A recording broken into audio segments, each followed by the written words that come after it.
আগে স্যালাডের জোগাড়টা করে নিচ্ছি।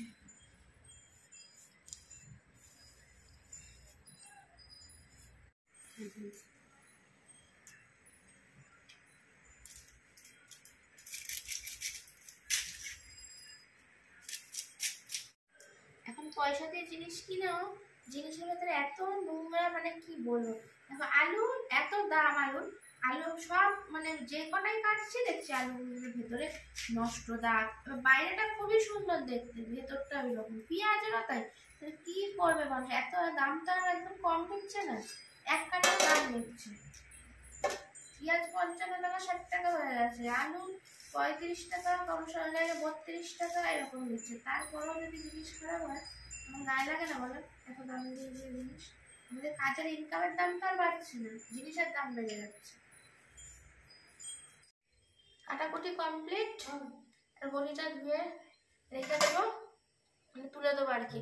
আর এই দেখো আমি কুচিয়ে নিয়েছি পেঁয়াজ, আদা, লঙ্কা, আর এই যে এখানে বাদাম নিয়েছি কটা।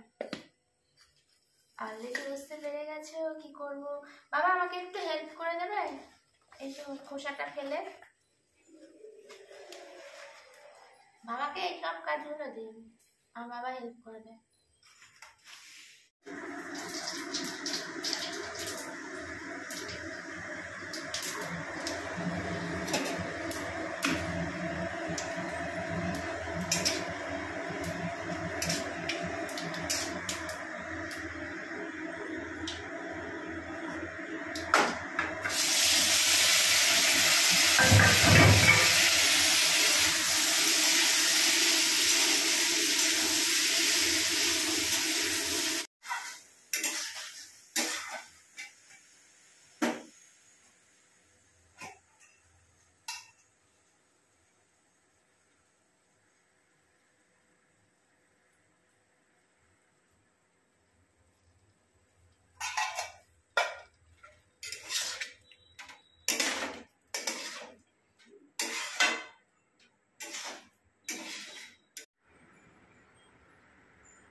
খাবে?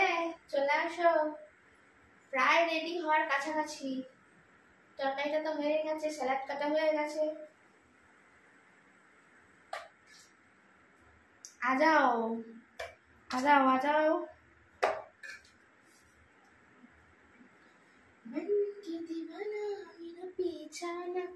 এখানটা তো মুছে নিয়েছি, এবার এইখানে বেলা হবে বড় করে। আজকে কিন্তু থালা নিয়ে আসতে হবে না, এমনি এসো, খাওয়া বসাবে। কি বুঝতে পেরে গেছো নিশ্চয়? जल्दी जल्दी आ जाओ, हम बनाने वाले हैं मुगलाई खाना। मुगलाई पराठा बनाने वाले हैं।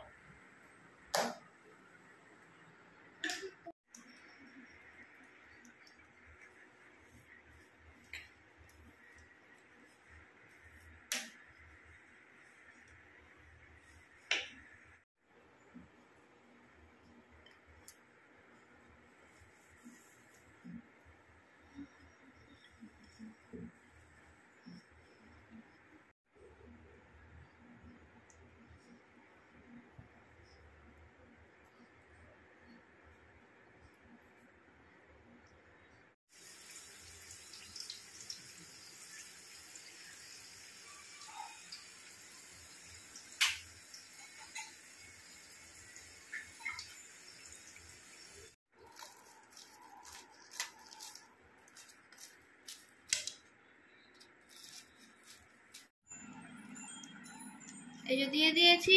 রেস্টুরেন্টে দুজন ব্যক্তি এসছে, এই যে একজন ব্যক্তির তো পুরো মানে হাফ খাওয়া হয়ে গেছে, হাফের বেশি খাওয়া হয়ে গেছে, 2 পিস মাত্র পড়ে রয়েছে।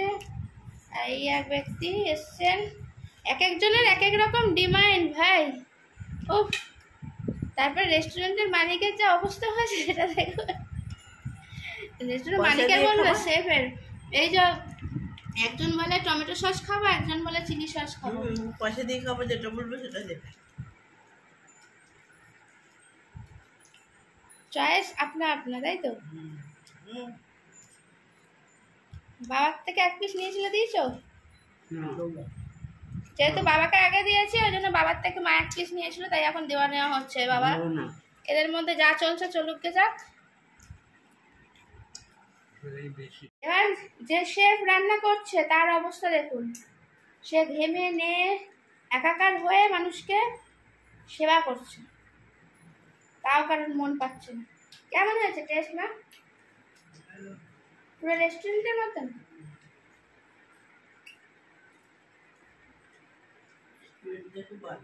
এবার হচ্ছে আমারটা,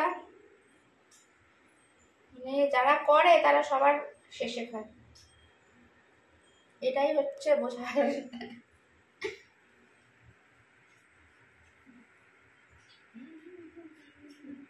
চলি আনা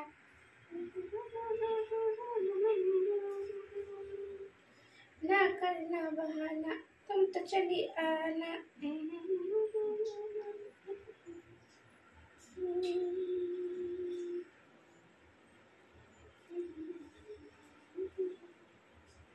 এগুলো সব আলগা হাতে করতে হয়, মানে খুব তাড়াহুড়া করার কোনো জিনিস নয়, খুব আস্তে হাতে। আমারটা একটু বড় হয়েছে মা, একটু বড় হয়েছে, তোমাদের থেকে একটু বড় হয়েছে। দেখো চলে আসো, এবার আমি আমার খাওয়ার পালা নিয়ে বসে পড়েছি এক থালা। চলে আসো, এখনই ডাকছি কিন্তু খাওয়ার পর পেটে চলে গেলে দাদা কিন্তু বলতে পারবে না যে তুমি বলোনি দিদি, বলেছি কিন্তু। চলে আসো আমাদের বাড়িতে, আজকে তোমার একটু পেটে চলেও যায়, এলে করে খাবে।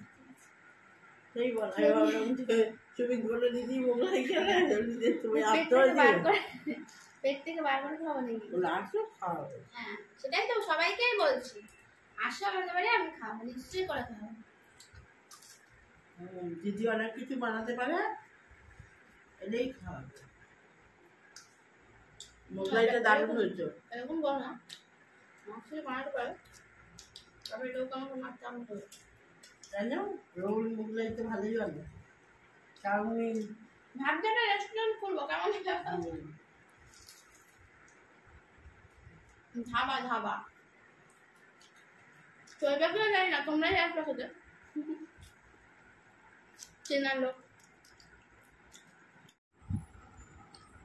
আজকে তোমাদের সঙ্গে এই দোকানের মতন রেস্টুরেন্টের স্টাইলে মোগলাই শেয়ার করলাম। কেমন লাগলো অবশ্যই কমেন্ট করে জানিও, ঠিক আছে? ভালো লাগলে পাশে থেকো।